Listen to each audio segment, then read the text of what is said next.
y vamos a comenzar desde el verso 1. Hay una palabra, una expresión específica que el Señor, pues, con la que el Señor nos hizo el índice, nos direccionó hacia este capítulo, pero vamos a aprovechar la riqueza de poder leerlo lo más posible o quizás hasta completo.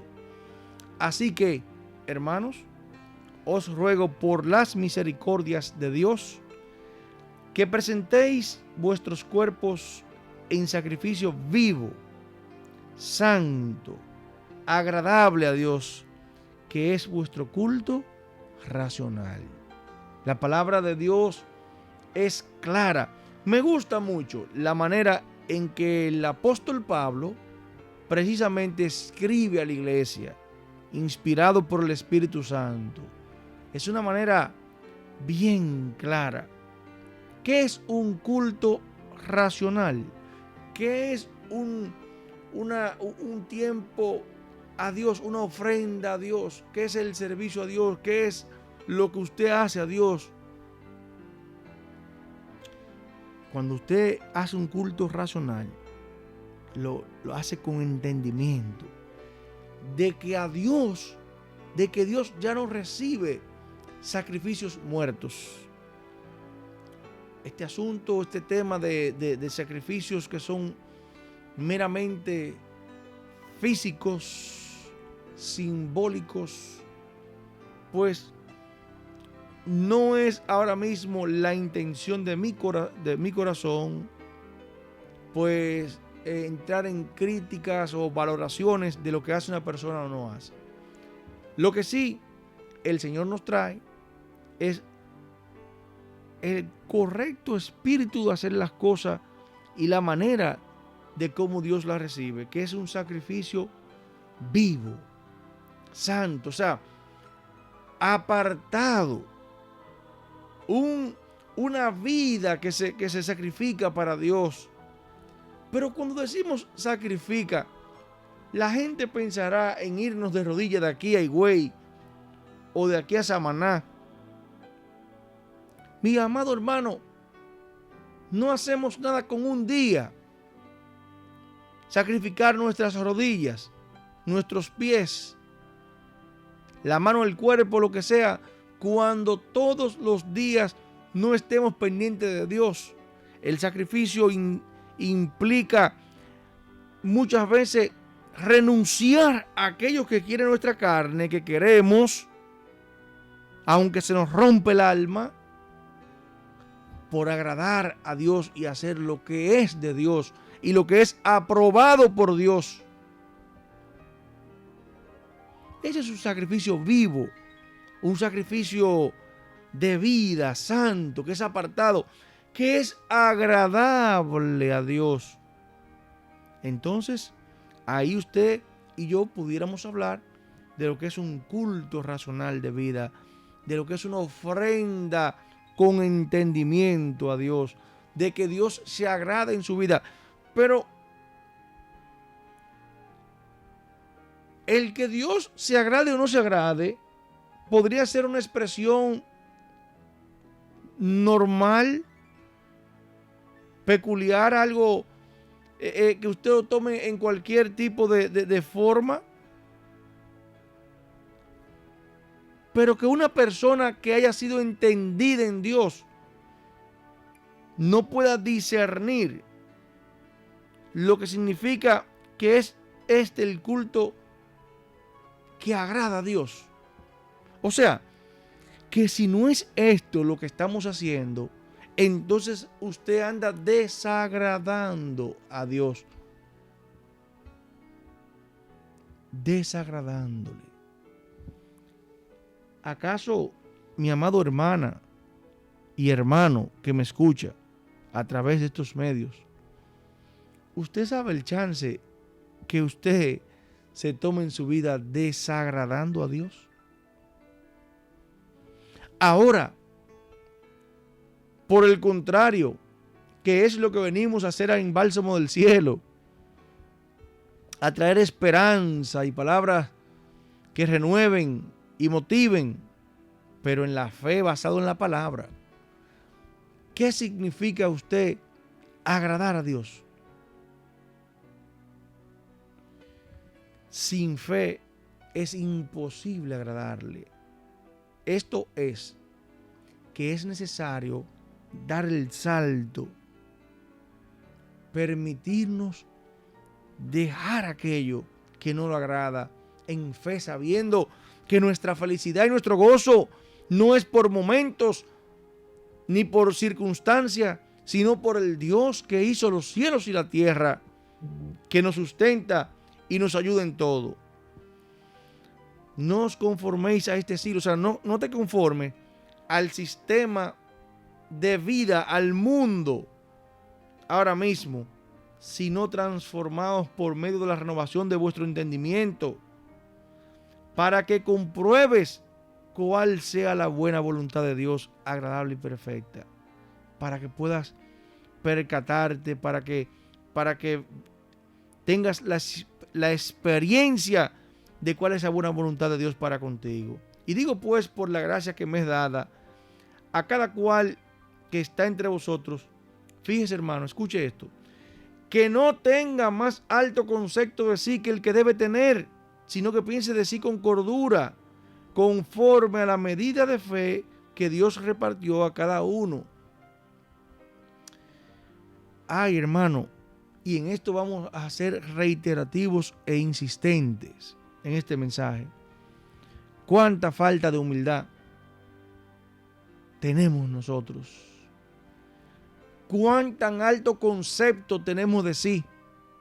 Mientras usted se está buscando cuánto deben tomarle en cuenta, cuánto deben valorarle, que cuánto, qué atención no tienen con usted, o que esto, que el otro y aquello. Mientras usted está buscando cosas para usted, usted está teniendo un alto concepto más alto de sí que el que debe tener. Porque Jesús solamente buscaba qué dar, qué añadir, qué valor agregar a sus discípulos y a sus seguidores. Dar. Pero ese corazón que está solamente pendiente a qué no le dan, o a qué no le toman en cuenta, o qué detalle no tuvo. Hermano, está teniendo, o hermana, está teniendo un más alto concepto de sí que el que debe tener. Y esto es delicado porque la palabra de Dios dice que pensemos con cordura, conforme a la medida que Dios repartió, porque de la manera en que porque de la manera que en un cuerpo tenemos muchos miembros, vamos a leerla como es, pero no todos los miembros tienen la misma función, así nosotros, siendo muchos, somos un cuerpo en Cristo y todos miembros los unos de los otros. De manera que teniendo diferentes dones según la gracia que nos es dada, si el de profecía, úsese conforme a la medida de la fe, o el de servicio en servir, o el que enseña en enseñanza, o el que exhorta en la exhortación, el que reparte con liberalidad, el que preside con solicitud, el que hace misericordia con alegría, el que se le entrega la bendición de poder dar y repartir y ser de bendición con alegría, con entusiasmo, porque es un bienaventurado. Y ya estamos preparados aquí para leer la oración que el Señor nos dio desde que nos levantamos. Pero es necesario, hermano y hermana que me escucha, de saber si usted puede identificar cuántos son 3 más 2 ahora mismo. ¿Cuántos son 3 más 2? 5, ¿verdad? Pues entonces significa que usted está prestando atención ahora mismo, que usted entendió que como que cambiamos el tema matemática en un momento dado. ¿Sabe por qué le hacemos este ejercicio? Porque muchas veces hasta el programa ponemos ahí el culto, el predicador, y es como para que se vaya escuchando solo. Y tiene un valor porque hasta su subconsciente escucha la palabra. Pero aquí estamos hablando del consciente, del culto racional, Estamos hablando de que debe llegar el momento en que usted preste atención a lo que se le está diciendo. Que usted aprenda a escuchar. Porque nos pasamos años oyendo, pero no escuchamos. Nos pasamos años viendo, pero no observamos. Nos pasamos años, palabra tras palabra, corito tras corito, y nuestras vidas no reflejan ningún cambio. Tenemos un alto concepto, demasiado alto, de nosotros. Esperamos demasiado. Sin embargo, el Espíritu de Cristo es un espíritu de alfombra, un espíritu de mejor disponerse a que los demás pasen cómodamente por ahí. Ese es Jesús. No es menos de ahí, ni es más de ahí. Un servidor fiel, un corazón humilde y sencillo, que ni pretende ni se cree nada, sino que siendo todo, servía y se daba a los demás. El amor sea sin fingimiento, dice la palabra. El amor sea sin fingimiento. O sea, que sea un amor puro, que no es un amor de circunstancia, de conjeturas, de conveniencias. No es un amor por lo que tú me das o por lo que yo recibo, sino que es un amor puro, que no tiene que ver con situaciones. Aborreced lo malo y seguid lo bueno. Hermano y hermana que me escuchas, Dios quiere que aborrezcamos lo malo. ¿Sabes algo que me viene ahora mismo? Un recuerdo de algo que leí de una persona a quien le tengo una admiración y un cariño tremendo, que ha pasado por procesos especiales en su vida, pero que ha dado fruto de reconocimiento, de arrepentimiento, fruto de vida en Dios, que el Señor le permitió tomar una decisión en su vida para agradarle, para aborrecer lo malo y seguir lo bueno. Mire, esa persona escribió en las redes el otro día, yo le hice un screenshot. Tomé la foto en pantalla de esto. Mire, dice, ¿qué cosas debe producir el arrepentimiento? Mire, reconocimiento del pecado. Reconocer, fallé. Dolor por el pecado. Vergüenza del pecado. Esta palabrita que viene ahora, a mí no me gusta usarla mucho, pero quiero transcribirla como la persona lo hizo. Y entiendo el espíritu en que lo hizo también, y apruebo el espíritu en que lo hizo también. Dice, odio por el pecado. Es como que lo aborrezco. Míralo aquí, aborrecer lo malo, es la misma palabra. Aborrecer, aborrezco eso que me hizo fallarle a Dios. Y lo último es abandono del pecado. Lo aborrezco, pero tengo que abandonarlo. Reconocimiento del pecado, dolor por el pecado, vergüenza del pecado, odio por el pecado y abandono del pecado. Me aparto de él. Aborrecer lo malo y seguir lo bueno. Amaos los unos a los otros con amor fraternal. En cuanto a la honra, prefiriéndonos los unos a los otros, en vez de usted estar esperando que lo pongan o la pongan en pompas, en primera fila, en primera silla, o que estén o que estén llenándole todos los requisitos del mundo. Que usted sea el que esté buscándole al otro el mejor lugar. Hermano, esa es la palabra de Dios. Ese es el evangelio puro. El evangelio no es más ni es menos de ahí. Lo que pasa es que nos hemos pasado la vida siendo pseudo cristianos.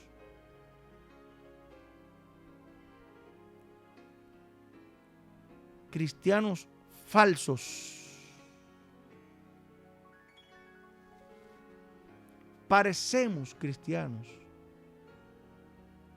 pero no vivimos la esencia de Cristo en nosotros. El Cristo, ese Cristo que cargó la cruz, que se dejó sacrificar, clavar los clavos, que sufrió el agravio, que aún en el último momento en la cruz, Padre, perdónalos porque no saben lo que hacen. Mi amado hermano y hermana, se lo predico y se lo digo con temblor. Dios me ayude y Dios te ayude a ti también a vivir esta palabra. En lo que requiere diligencia, no perezosos, fervientes en el espíritu, sirviendo al Señor. ¿Cómo dice? Calentando silla entre una iglesia. No, sirviendo al Señor. Gozosos en la esperanza, sufridos en la tribulación, constantes en la oración, compartiendo para las necesidades de los santos y practicando la hospitalidad. Oh Señor, escucho en mi espíritu la voz de esa hermana señora allá en la iglesia del Amanecer de la Esperanza que decía siempre: ayúdanos, Señor, ayúdanos. Y vive Dios que no predicamos por necesidad ni circunstancia. Predicamos en el Espíritu la palabra que Dios nos trae. Apenas abrí mis ojos esta mañana o esta madrugada y vino esta palabra, y en el desarrollo de la palabra aquí se han revelado todas estas cosas. Necesitamos que el amor sea sin fingimiento. Necesitamos que Jesús sea en nosotros sin fingimiento. Jesús no es un Dios te bendiga, aunque el que tiene a Jesús bendice a su hermano. Jesús no es unas manos y ojos cerrados, aunque el que tiene a Jesús se rinde delante de Él y en su presencia se va y se conecta con Él. Jesús no es gloria a Dios, aleluya, amén, aunque el que tiene a Jesús glorifica a Dios. Dice aleluya porque eso significa su nombre sea exaltado, y le dice amén a la palabra. Pero Jesús es más de ahí. Jesús es vivir la palabra. Jesús es sacrificar eso que tú no quieres dejar o que te gusta mucho hacer, pero sacrificarlo si a Él no le agrada. Es un sacrificio vivo, santo, agradable a Dios. Que sea agradable a Dios. Este es el culto racional. Este es el culto de los que aman a Dios. Que Dios te bendiga, mi amado hermano. Que Dios te guarde. Que Dios tenga de ti y de mí misericordia. Dios te dé su paz y las fuerzas para poder vivir esta palabra y vencer. Que tengas un maravilloso día